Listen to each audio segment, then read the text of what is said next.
яатхан залуусаа Олимпласын нүүнэн байна. Тэгэхээр бид яг одоо шинэхэн нэвтрүүлэгтэй, шинэхэн тайцтай та бүхэнтэй уулзаж байна. За бид Монголын e-спортын холбоотой хамтраад e-спортыг дэмжиж ажиллаад маш гоё олон том төслүүдийг та бүхэнд хүргэсээр байгаа. Тэгэхээр намайг ингээд пижактай бас ингээд ширээний ард суудсан болохоор ингээд баригдмал байна гэж ерөөсөө бити бодоорой. Манай нэвтрүүлэг бас манай бусад нэвтрүүлэгтэй адилхан чөлөөтэй хөгжилтэй яг тэднэр шигээ явах болно. За тэгэхээр яг одоо надтай хамт студид маань Mesa League-ийн тайлбарлагч, хөтлөгч Тэмүүжин, тайлбарлагч, хөтлөгч Хурцаа ах хоёр маань байна. За тэгэхээр бид e-sport insider гэх энэхүү нэвтрүүлгээрээ Mesa League-ийн хүрээнд олж байгаа сонирхолтой мэдээллүүдийг та бүхэнд хүргэх болно. Бас мөн дэлхийн CS:GO-тай холбоотой мэдээллүүдийг хүргэх байгаа. Өдрийн минь. Таарт минийхээ мартцсан шүү дээ. Юм ярьсаар. За сайхан юм да. E-спортыг дэмжиж ажиллаж байгаа яг энэхүү e-sport insider нэвтрүүлэг маань яг ямар форматаар явах юм бэ гэдгээ үзэгчдэд танилцуулаач. За өдрийн минь хүргэе. Миний хувьд бол ширээний ард ингээ костюмтэй суудсан. Тэгтээ баригдмал байна. Аль болох явцсан нооноор ойртож нүүнэ шүү. Нүүнэтэйгээ стил нэг байхыг хичээн. За e-sport insider нэвтрүүлэг маань болохоор өнөөдрөөс эхний дугаар хүрж байгаа. За тэгээд Mesa League-ийн маань зохион байгуулж байгаа лигийн туршаа 7 хоног болгоны туршаа ямар тоглолтууд явсан, за мөн тэнцээс онцлог баг онцлог тамирчид, за мөн дэлхийн нийт юу болж байгаа талаар та бүхэндээс 7 хоног болгоноос цаг алдалгүй мэдээллийг хүргэхийн зорилготой нэвтрүүлэг байгаа. Тэгээд ямар ч Тэмүүжинтэйгээ нөөнөтэйгээ гурлаа ингээ оролцох болсон байна. За тэгвэл Тэмүүжийнхаа яг манай энэ Mesa League маань яг ямар форматаар яваад хамгийн сүүлд аварга тодруулах юм бэ?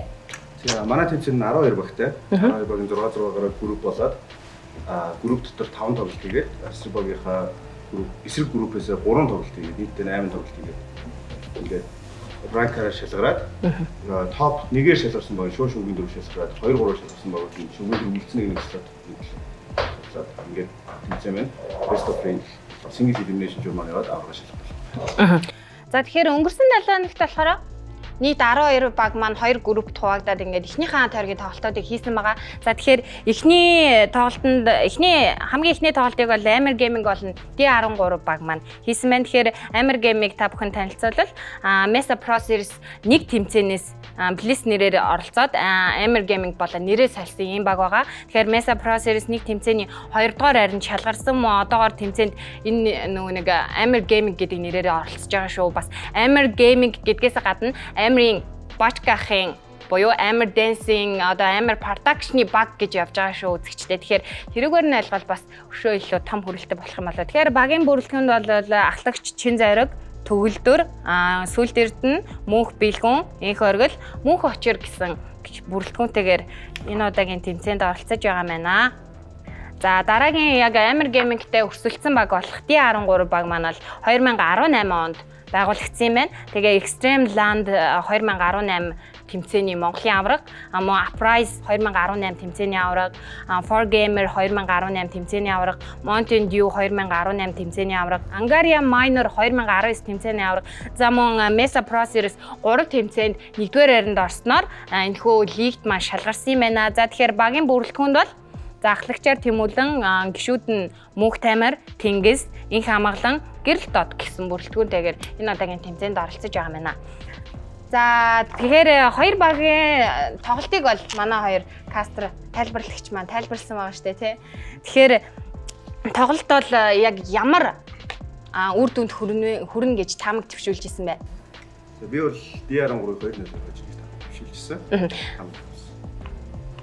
Хурцаахын миний хувьд бас яг тоглолтын таамаг D13 2-0 гэдэг таамгийг бид хоёрыг адилхан төвшүүлжсэн. Яагаад гэвэл мэдээж D13 байгууллагад дуудсан томоохон хэмжээнүүдэд төрүүлсэн гадаад дээр бэлтгэлсэн одоо өөрсдийн гэсэн бэлтгэлийн байртай Монгол улсын шилдэг багуудын нэг байгаа. За Амир харин тоглолтын яг явцад бол юу болсон бэ гэхээр D13 баг өөрсдийн сонгосон Inferno map дээр бол 2 дахь map байсан. Нэг дахь map нь бол Amir Gaming-ийн өөрсдөө Dream map-ыг сонгож тоглосон байгаа.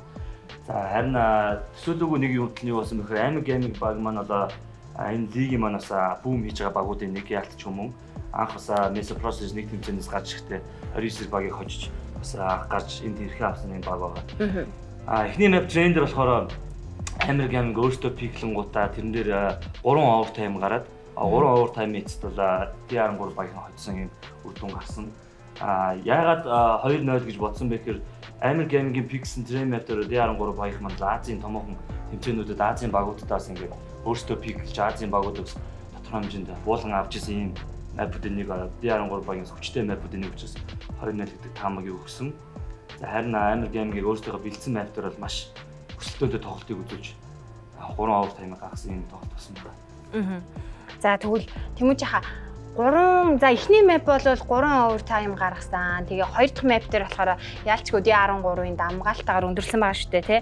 Тэгэхээр ер нь яг Amir Gaming-ийн муу байх шалтгаан нь юу вэ? Муу тоглолтын шалтгаан нь юу вэ? Тэндээс би бол ерөнхийдөө хоёр шалтгаан олж харсан. Эхнийх нь болохоор ийм 2-3 овертайм гарсан юм удаан тоглолтын дээр. Тэгээд дуусах чадлагыг хожигдчиход залуу бөгөөд юм шууд хилэн орчдөг. Сэтгэл зүйн шууд дарамтанд ороод дараагийн тоглолтод тэр дарамтаа аваад орчдөг. Голын пауз ерөнхийдөө тэр дарамтнаас гарахад хангалттай хугацаа биш гэдэг. Залуу бөгөөд. Тэрнээсээ болоод дараагийн тоглолтод зүгээр одоо скины грейд сэж банаа зүгээр солиорсон. Ямар шанс байгаагүй. Зүгээр скины ганцаараа дайрах хаалаад яваа. Бананыг эзэж чадахгүй нэг чинь инферно гэдэг мап юу гараас авчихсан. Нэгдүгээр дээрээс тэлттэй байсан, хоёрдугаар скины баг. Тийм болохоор ерөөдөө ямар шанс. Тэгвэл Тэмүүжийнхаа хувьд бол за Amir Gaming бол ерөөсө хожих ямар ч шанс байгаагүй шүү гэдэг чинь тий. Тэгэхээр уртаахаа та бол D13 багийн тасгалжуулагчаар өмнө ажиллаж байсан тий. Тэгэхээр D13-ын тасгалжуулагчаар ажиллаж байсан хүний хувьд Amir Gaming яаж тоглосон бол D13-ыг хожих боломж байсан бэ? За Amir Gaming яаж тоглол хожих байсан бэ гэвэл мэдээж бэлтгэлээ сайн хий үйлчлүүлээд зэн дээр бол тэдэндээс хожих боломжууд бол байсан хэдиж бол олон боломжууд алдчихсан. Мэдээж залуу баг учраас бол одоо яг өнөөдрийн төвшөнд яг юм D13 гэдэг багтаа өөрсдөө бэлдсэн мапыг 3 овертаймыг гаргаад хожигдно гэдэг бол амжилт гэж миний харж байна. Тэгэхээр яг энэ ирчээрээ трейн бол болсон байна. Inferno дээр бас маш сайн бэлтгэлээ гэдэг яг үлдсэн бүх мапууд дээр бэлтгэлээ сайн ярилцах юм бол энэ хожих боломжтой харагдаж байгаа. Энэ тэмцээн дээр бол нэлээд бүх багуудын ер нь хаалгыг тогших баг бол Amir Gaming баг байх хаа. За баярлалаа. Тэгэхээр хэдүүлээ бас дараагийнхаа хоёр багийн тоглолт руу шилжчихлээ.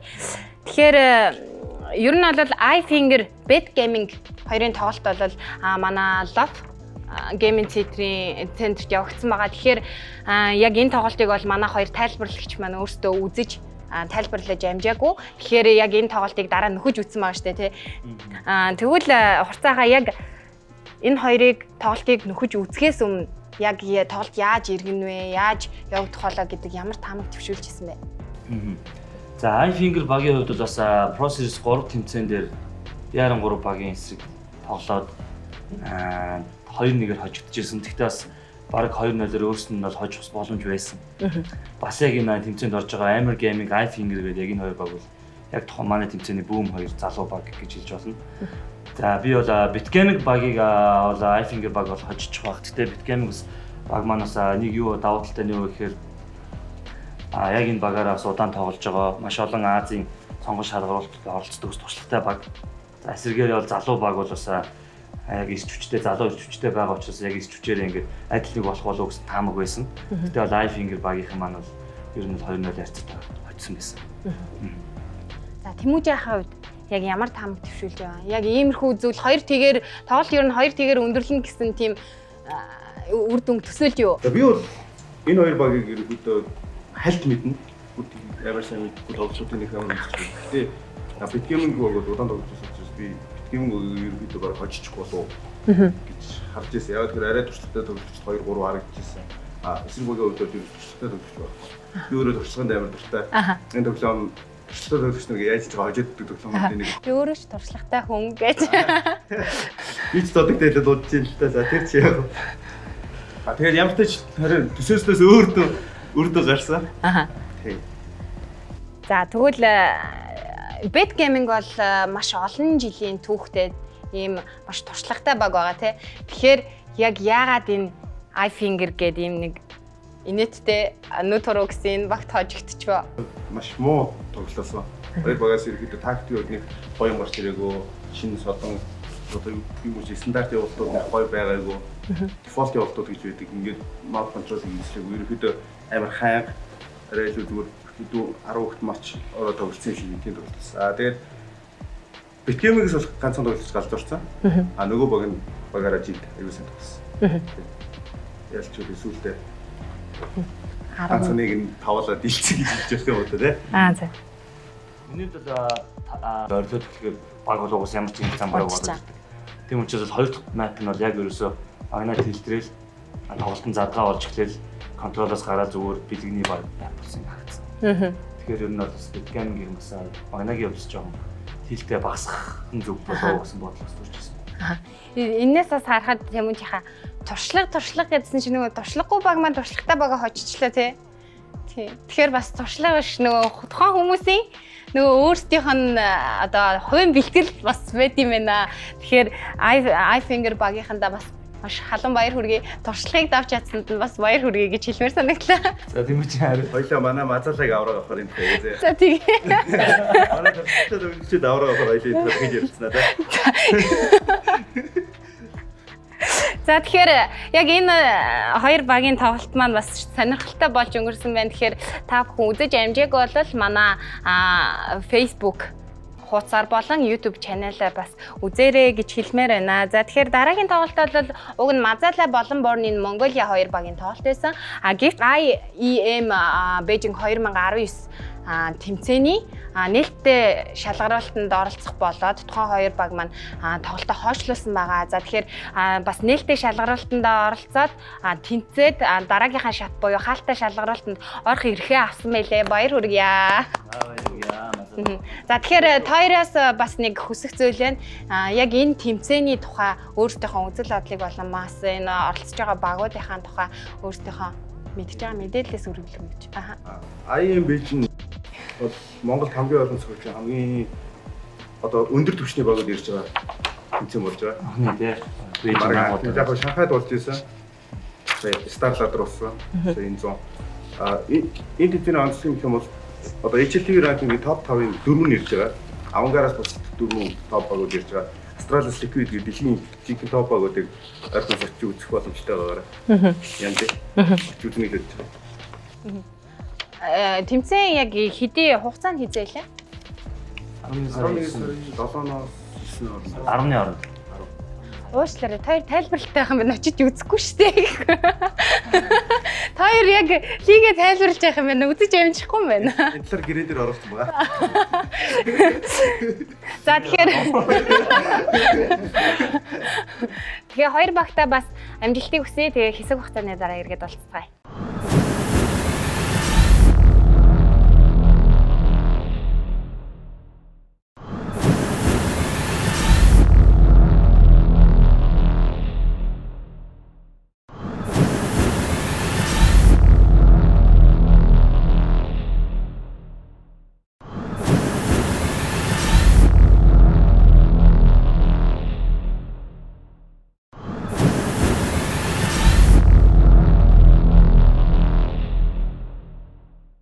За тэгэхээр IEM Beijing 2019 тэмцээнд Мазала болон манай бусад багууд маань хэрхэн оролцоо, тоглолт нь юу нь яаж өрнө вэ?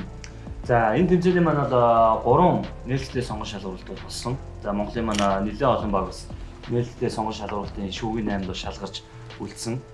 За харин энэ 3 нээлттэй сонгон шалгуулалтаас бол ганцхан Мазала баг маань бол хаалттай шатанд ирхээ авч чадсан шүүгийн 8-д.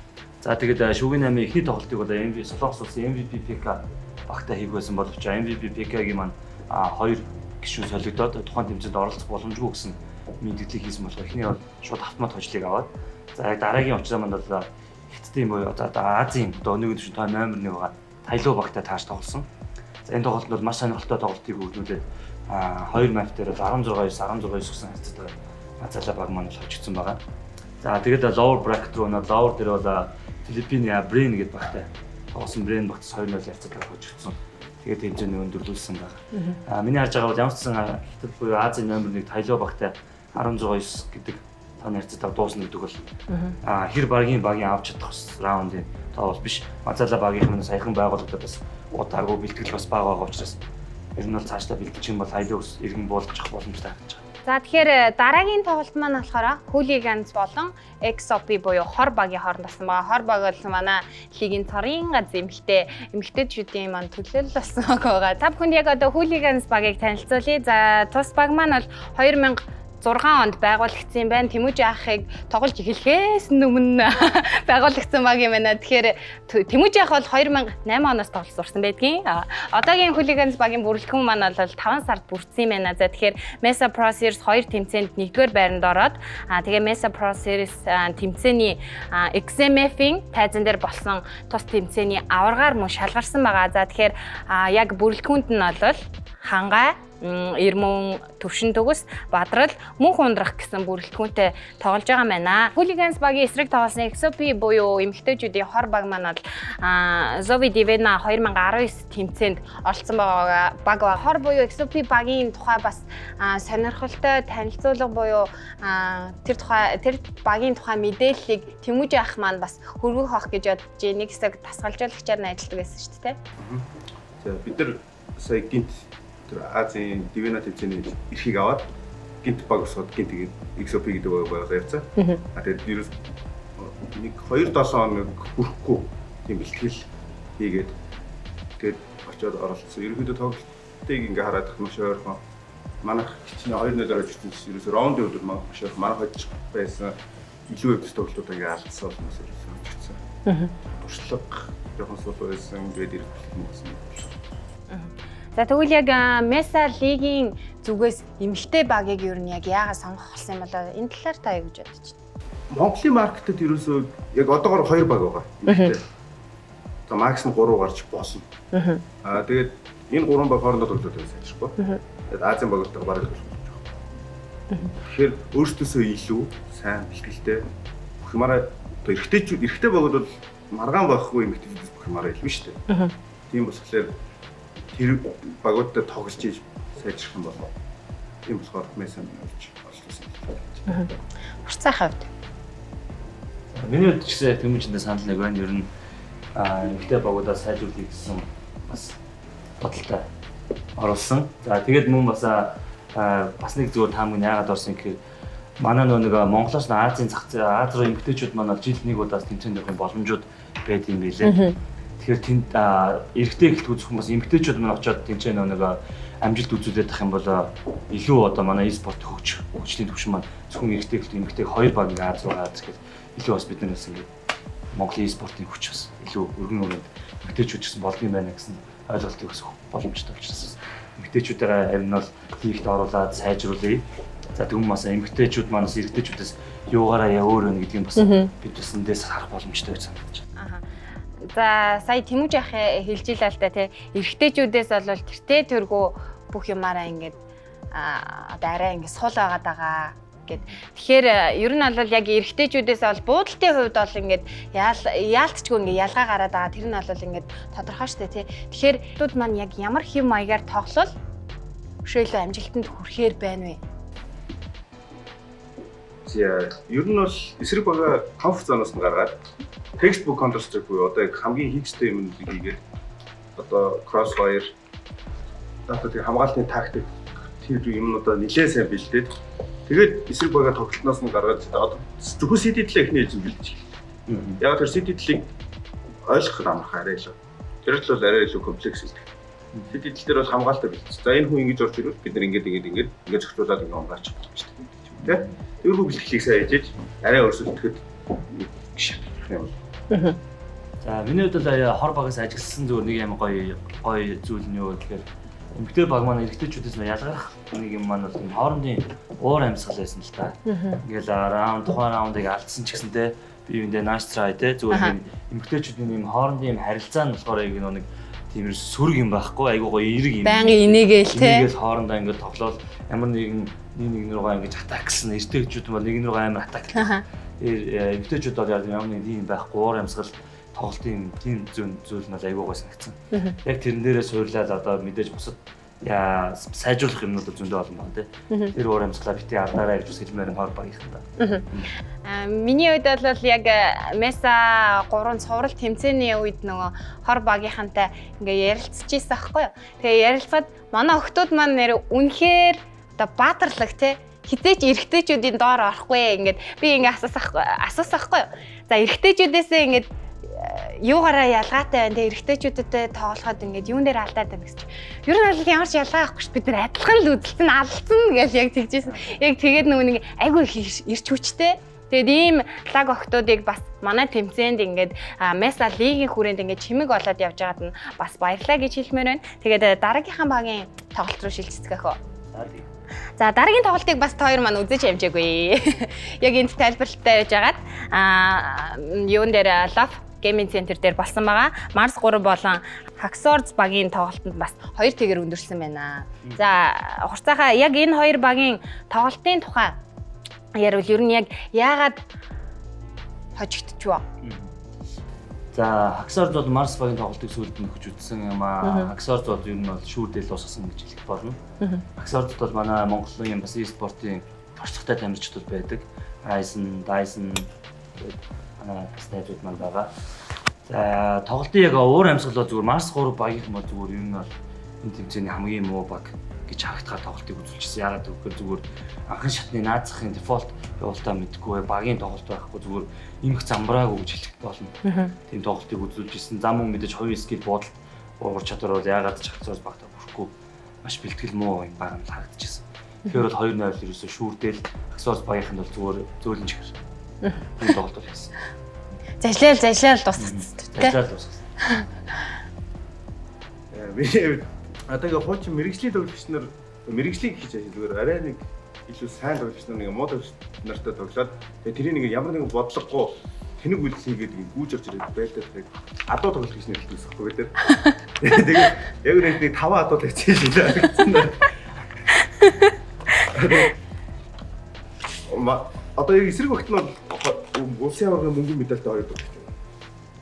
Haxords дөө. За. Dyson хоёр ч хоёулаа мөнгөний медаль авчихсан.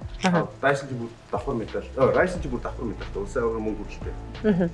Би тэрэнд ноёл хамт байсан байхгүй. Та ч бас медальтай биш тий. Улсын аваргын хийхдээ алтаахгүй одоо мөнгө хүрэлтэй яваас. Та тэгээд яг тэр адуу тоглолтыг яг өөрөө хийжсэн юм. Би бол ер нь 2008 онд хавцаад адуу байсан гэдгийг бол би мэдээ. Монголын номер 1 адуу өөрөө мундаг сайн адуу байсан. Тэгээд олон жил туршлагачаад ирэхлээр тэр шиг адуу статус тэгээд сайн өгдөгчүүлдэг. Тэгээд манай Mars 3-ын сайжраад адуу шиг болоорой. Тийм тэгээд та яг тэр адуугаас яаж гарах вэ? Тийм Mars-ын гоё зөвлөгөө өгөл. Арай яг юм бодчих тоглох хэрэгтэй. Тэр адуу гэдэг хүмүүс ч ерөөсө бодолт нь ганцхан байдаг байхгүй. Би бүжчэл энэ үнийг буудаач. Нөгөө багийнхан хаана байгаа вэ нэ болох. Зүгээр очиод энэ үнэд өгөөл ярьчаад болно гэсэн бодолтой байгаа юм бол адуу тоглолтоор тоглосоо. Хэсэг засварлагын дараа эргээд.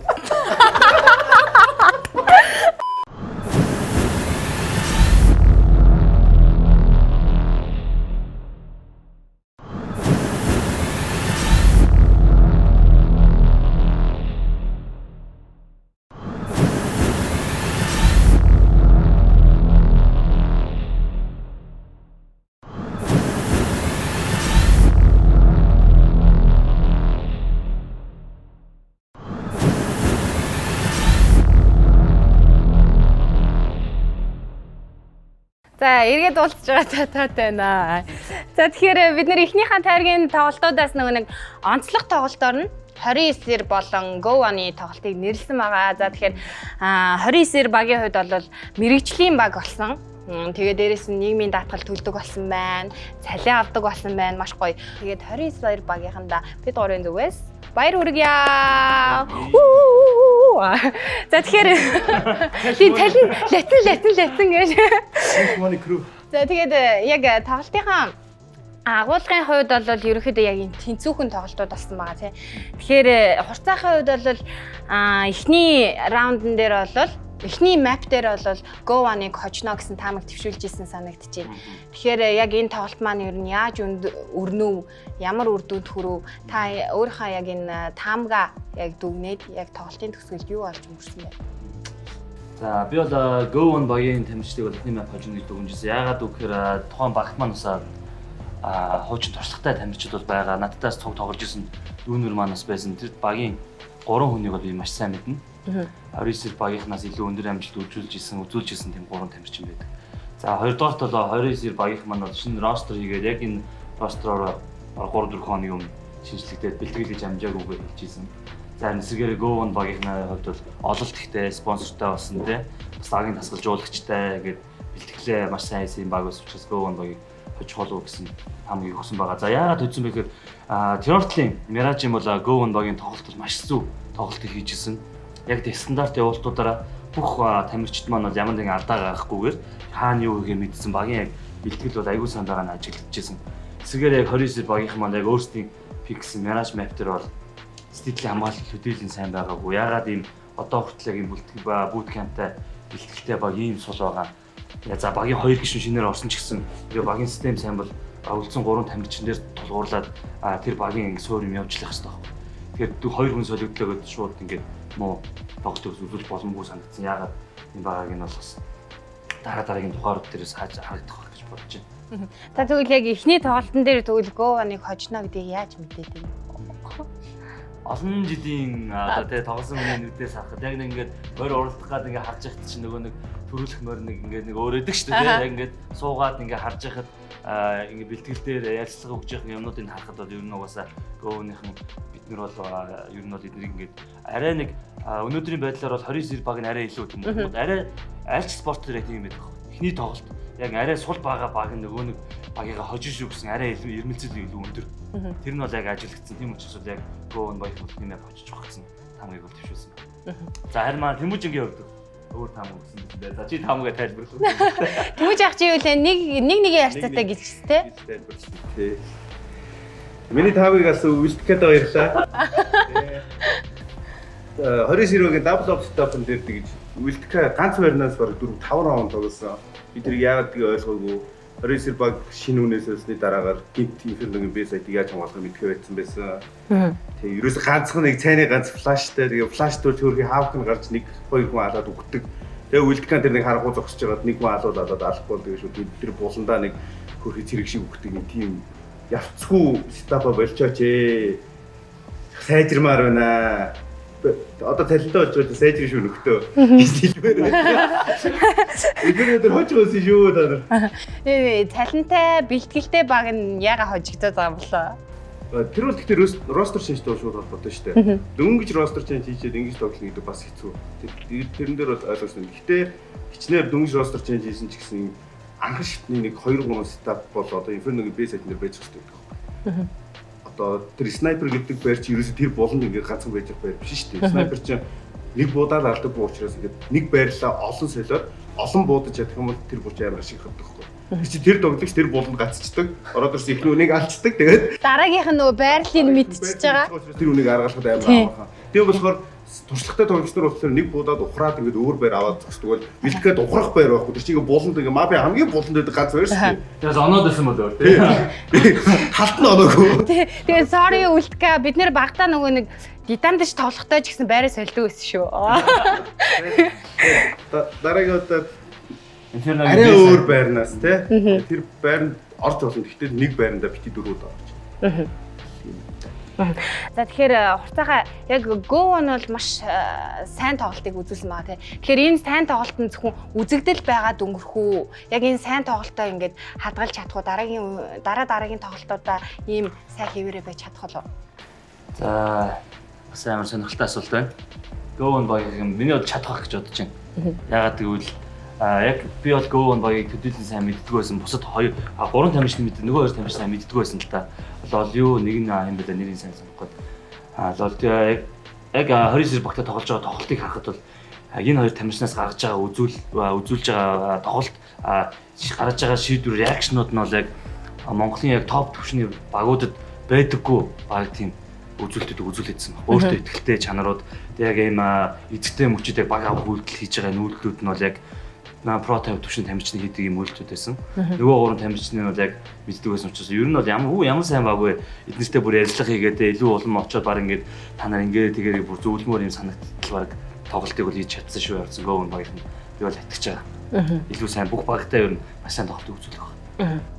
За баярлалаа. Тэгэхээр бас би бас энэ тоглолтыг нэг үзээд яг хотлт дэлгэцээр үзээ сууж хахад Go One багийн бас нэг дотоод уур амьсгал айгүй гоё байсан. Ингээд яг ингээ гадна талаас нь харахад бүгдөө ингээ инээлдэл алдсан раунд алдсан ч гэсэн тэр дээрээ ингээд нэг ингээд доош уналгүйгээр яг ингээд дээшээ ингээд ирч хүчтэй ингээд явж байгаа юм шиг тгий санагдсан. Тасгалжуулагч нь ч гэсэн айгүй мундаг гэсэн. Тэгээ бас Go One болон 29 дээр багийнхаа дараагийн тоглолтуудад амжилт хүсье. За тэгэхээр үзэгчдээ бид нар дараагийн хэсэгтээ дэлхийд дахинд дэлхийн CS:GO-ийн ертөнцид юу болж байна гэсэн сонирхолтой мэдээллээр эргээд уулзах болно. Ингээ хэсэг засварлахны дараа эргээд уулзцгаая. Бай.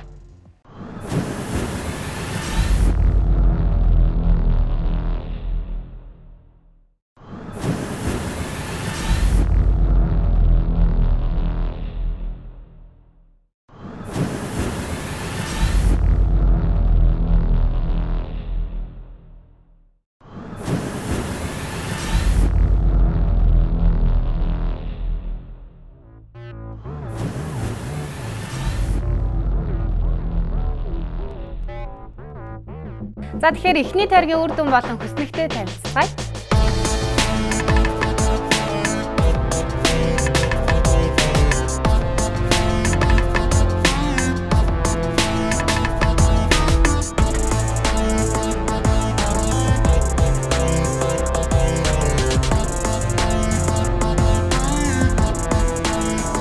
За тэгэхээр Монголын e-спортын буюу CS:GO ертөнцид ийм сонирхолтой зүйлүүд өрнөсөн байна. За тэгэхээр дэлхийд дахинд яг юу болоод байна вэ гэдэг талаар яг одоо та бүхэнд хүргэх гэж байна. Тэгэхээр Navi-гийн хөдөлгөөн, Call0 ер нь хайчих гад байна. Astralis дэлхийн номер 1 үү мөн үү биш үү? За энэ талаар бол хоёр хөтлөгчтэйгөө хоёр тайлбарлагчтайгаа ярилцъя гэж бодлоо. За тэгвэл бүх цаг үеийн хамгийн шилдэг апруудын нэг болох Guardian бол Navi-д орохоор болсон байна. Энэ талаар та ер нь юу гэж бодож байна вэ? Одоо Navi алах гэдэг байна. Ер нь алах хаа. Ер нь сайжрах гэдэг. Тий.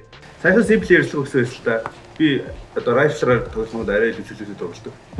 Гэхдээ simple бол ерөөсөө op дахиж барихгүй гэсэн үг биш. Мэдээж double stop явна, хаяа нэг аавна, юм хүн бай. Харин Guardian-ы форм жоохон эргэлзээтэй байгаа.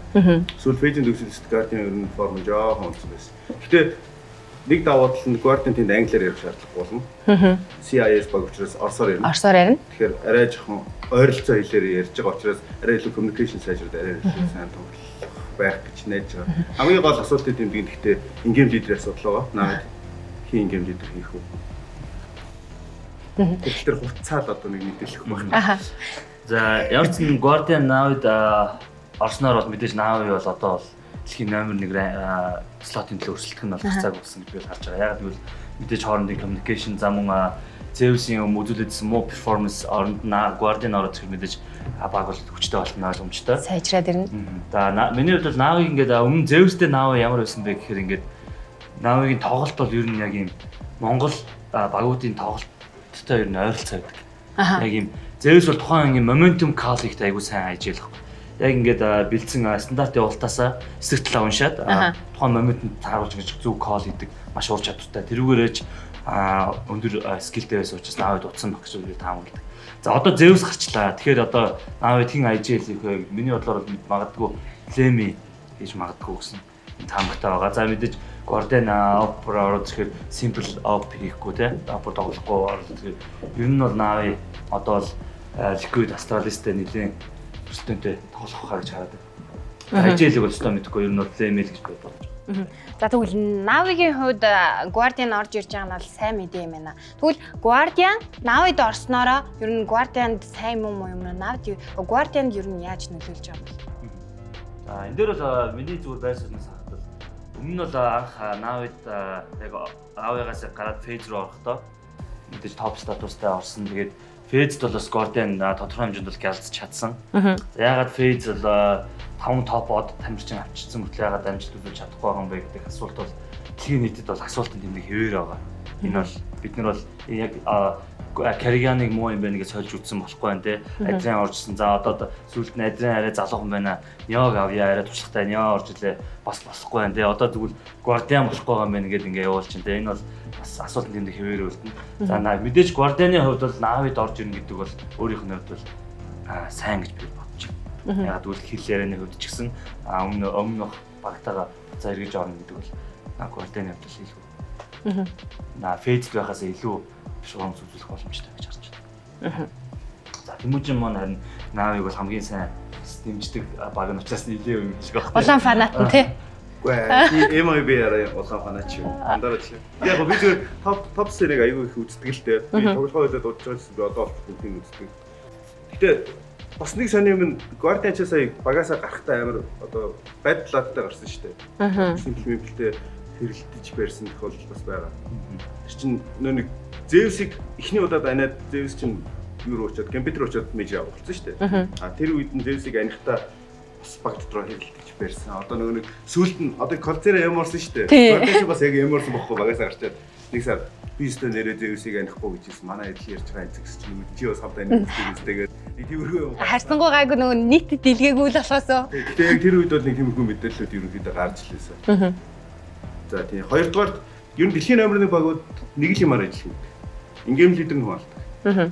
Liquid Nitro нэлээд хэцүү байжгаад Nitro зохицоод ирэнгүүт Nitro зохицоод хүн алдаг болоод ирэнгүүт Liquid дэлхийн номер 1 рүү чиглэсэн.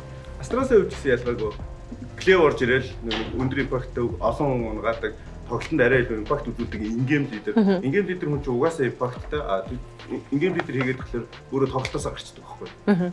Тэгээд тоглолтоосоо гарахгүйгээр илүү сайн хүн унгаад импакттай байгаа гэдэг чинь тэр баг дэлхийн номер 1 болно. Ер нь бол ингем лидер ааж байгаа тохиол дэлхийн номер 1 рүү өргөдөг. Fallen-гийн үед ч Maple team байсан.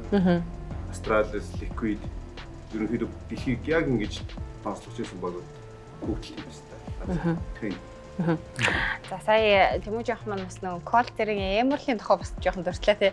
Тэгэхээр тийм болохоор бас Colzera-гийн тухай яриа гэж бодлоо. Тэгэхээр сая сар хагсын өмнө нөгөө багасаа гарахаа зарлаад Emerald нэвтрүүлгүүдэд ороо нөгөө пив ууж баахан хүмүүс муулзуулаад ойлуулж мөөлүүлээд байсан. Нөгөө Colzera маань нэг зэрэг Face-тэй нэр холбогдоод ирсэн шүү дээ тий. Тэгэхээр яг тухайн тэр нөгөө Face-тэй нэр холбогдоод гэрээ контракт хийх гээд байна гэдээсэн. Яг тэр зүйл маань ерөнхийдөө эцсийн шатандаа орсон байна гэсэн мэдээлэл байгаа.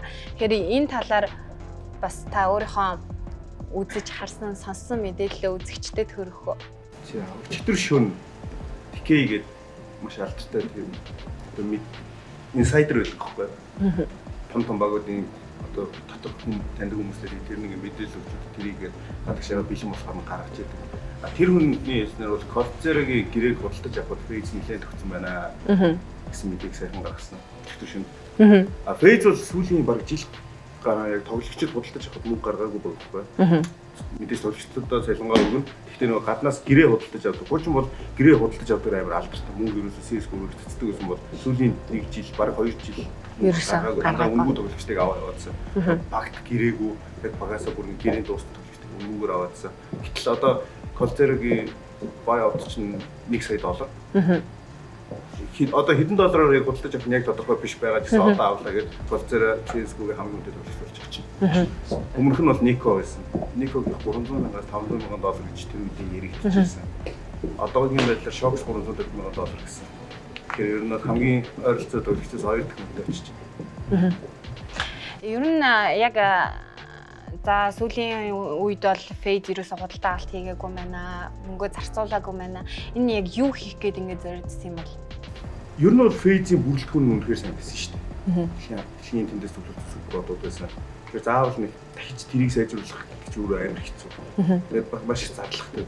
Төлөвчний гэрээ ч одоо амар үнэтэй байдаг болсон. Тийм болохоор угаасаа сайн бүрэлдэхүүнийг дахиж сайжруулахын тулд бүр илүү мөнгө төлнө.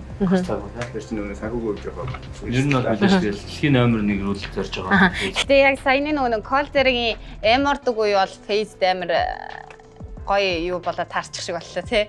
Нөгөө багасаа гарч таарад тэгээд Face ч гэсэн нэг тийм Colzera ч өөрөө одоо сар баг Европт бэлтгэл хийжлээ шүү дээ. Тэглээ. Гэтэ номер 1 хэвээр байгаа сте. Номер 1 мөн үү? Одоо миний хувьд simple номер. Ялч юм аа.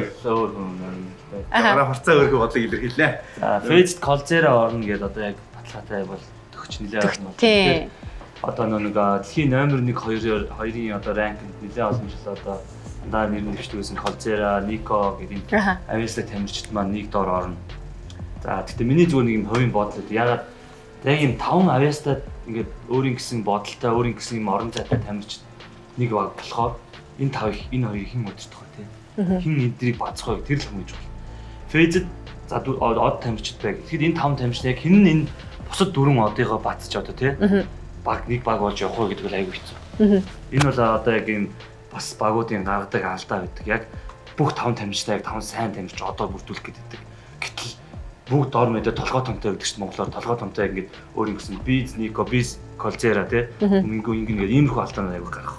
Тэгэхээр одоо бол яг багийн ахлагч гэдэг ростер миний хувьд аягүй сонирн байна. За тэгээд дэлхийн номер 1-ийн хувьд рүү ярьсан. Миний хувьд бол дэлхийн номер 1 тамирчин бол Клеб гэж боддог.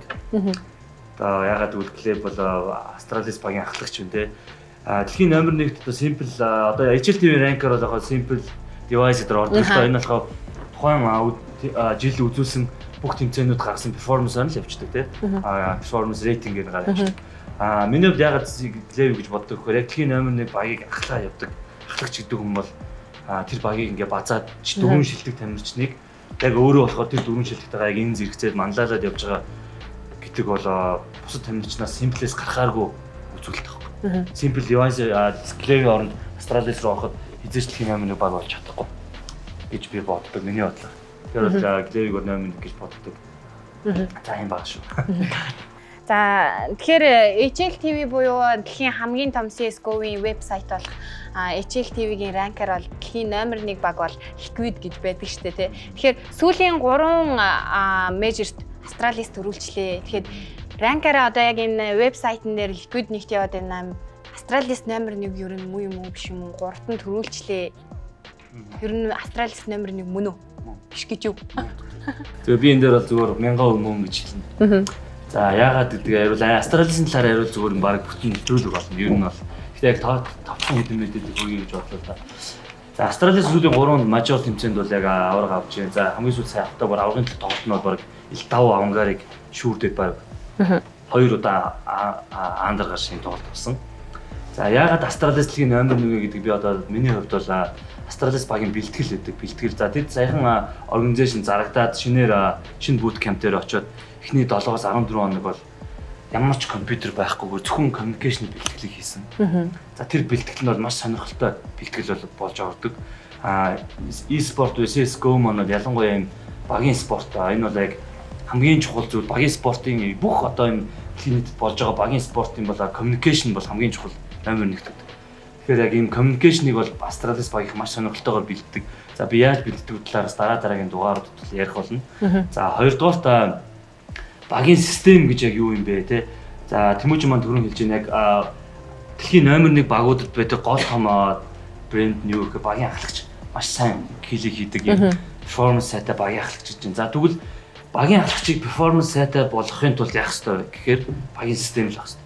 Багийн систем өөрөө ойлгомжтой болоод тэгэхээр багийн ахлагч нөгөө нэг бусад тамирчтай ингээд анхаарал за тэр яаж энэ яаж энэ хаа нэгтэй ингээд бусад тамирчтай анхаарахаас илүү систем тодорхой болоод ирэнгүүт өөртөө зөвхөн анхаардаг хэлдэг. Тэгэхээр нөгөө багийн маань ахлагчийн маань нөгөө нэг үзүүлэх перформанс нь илүү өндөр болж байна. Тэгэхээр яг Австралиас гэдэг бол яг систем гэдэг зүйлийг яг өнөөгийн түвшин дэлхийн нийтэд бол яг хамгийн түрүүнд яг өөрсөндөө суйрлуулсан систем дээр нэгэн communication-аар дэлхийн номер 1 баг мөнөөс өмнө. Тийм учраас бол Австралиасыг би бол дэлхийн номер 1 гэдэгтэй бол шууд 1000% санал хэл. За Тэмүүжингийн маань Австралиас номер 1 бол Liquid номер 1 үү? Яагаад? Австралиас номер 1. Тэгээд өөр юм болж байгаа бол өргөдөр ирээ заалга. Өргөдөр шүү, волюм дээр ирээ заалга юм шүү. Австралиас одоо HLTV ранкингийн 2 дугаар ерөөс ганцхан шилтгэн байна. Тэр нь Австралиасыг эзэмшижсэн Refresh гэдэг компаниас болсон. Яасан бэ гэхээр Австралиас Refresh гэдэг компаниас эзэмшдэг. Тэнгүүдээ Австралиасыг Refresh өөрсдөө тэмцээн зохиодог. Тэнгүүдээ тэр тэмцээнд орох гэж шаардлагатсан. Тэр нь өөрөө жоох муу тэмцээн. Тэгээд тийм муу тэмцээнд ороод байхаар өөрсдөө форм алдаад сайн багуудад тоглохгүйгээр арай илүү одоо дэлхийн топ 5-ын 4 байгаа тэмцээнд биш дэлхийн топ 5-аас хойш 5-аас 10 байгаа багуудад тоглоод өөрсдөө формыг алдаад энийг хэсгийг уналтанд орчих байхгүй. Яг тэр оронд нь Liquid гарч ирээд 4 тэмцээнд дарааж дөрвөлөнгөдөө энэ Grand Slam-ыг аваа сая доллар авч байгаа Liquid сая боллоод тэгээд ранкинг тэгээ гарсан. Тэгэнгүүт major болоод эхлэнгүүт Австралиас нөгөө бэлтгэлтэй ороод тэнгүүт Refresh-ээс одоо гарцсан. Refresh Entertainment-аас салцсан. Тэгээд Австралиас энэ саяны хугацаагийн ярьсан бэлтгэл чинь шууд цэргийн бэлтгэл хийдэг. Гараад модон дунд. Тэр цэргүүд ямар бэлтгэл хийдэг яг тийм бэлтгэлээр хийгээд ерөөсөө баг хоолон бүүших. Тэгээд тэгж communication-ыг сайжруулдаг. Communication-ыг сайжруулахын тулд тийм бэлтгэл хийдэг юм тийм тийм. зэргүүд яг яаж бэлтгэл хийдэг, яг тэр шиг бэлтгэл хийдэг. Энэ дээрээс за би нэг шууд энэ яг энэ дээр чинь нэг мэдээлэл юм өгч. Яг энэ Астралисын яг энэ мэдээлэл юм. Ягаад цэргийн бэлтгэл хийдэг вэ гэхээр нөгөө Астралисын багийн сэтгэл зүйч нь яг Дайн улсын нэг юм армийн хоронд генерал юм байдаг. Армийн хорондоо илүү генерал юм шиг. Тэр нь бол яг юм жинхэнэ дайн байлдаанд ингэж олддог маш туршлагатай юм. Тэгээ сэтгэл зүйн хувьд ч гэсэн яг нөгөө жинхэнэ дайнд орсон хүн e-спортын юм онлайн ертөнцийн дайнд орсон хүнээс илүү сэтгэл зүйтэй байгаа шүү дээ. Тэгээ яг энэ сэтгэл зүйн бэлтгэл за энэ багийн бэлтгэлийг яг энэ багийн дээр сэтгэл зүйч жинхэнэ армийн генерал хорондоо ордог. Тэгэхээр бас яг энэ талаараа бусад багаас илүү гэж харагддаг шүү. Тэгээ ямар ч тач Астралис номер 1 шүү тий. Ямар ч маргаан байхгүй. За тэгэхээр бас сонирхолтой мэдээлэл хүргэсэн та хоёртаа бас баярлалаа. Тэгэхээр манай дэлхийн CS:GO-ийн мэдээллүүдийн хүрээд өндөрлөж байна. Хэдүүлээ хэсэг хугацааны дараа эргээд болцгаая.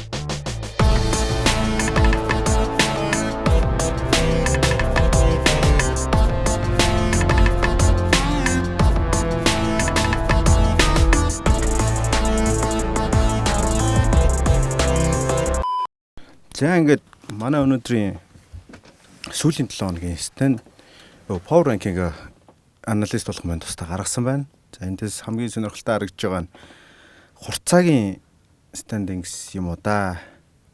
29 багийг нэлээд дээгүүр тавьсан 29 маш муу тоглолт үзүүлсэн боловч өөрсдөө нь хоцсон Go оны дээр тавьсан. Энэ тухай энэ талаар хурцаа дараагийн 7 хоногт ярих хаа.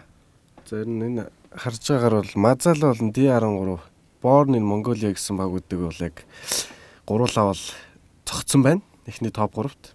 Тэгээд дараадах нь 29 болон Амир за тэгээд Bit Gaming тэгээд нөө iFinger гэ багууд бол яг миний бодлоор цохож гарч ирж магадгүй гэж бас бодож байна.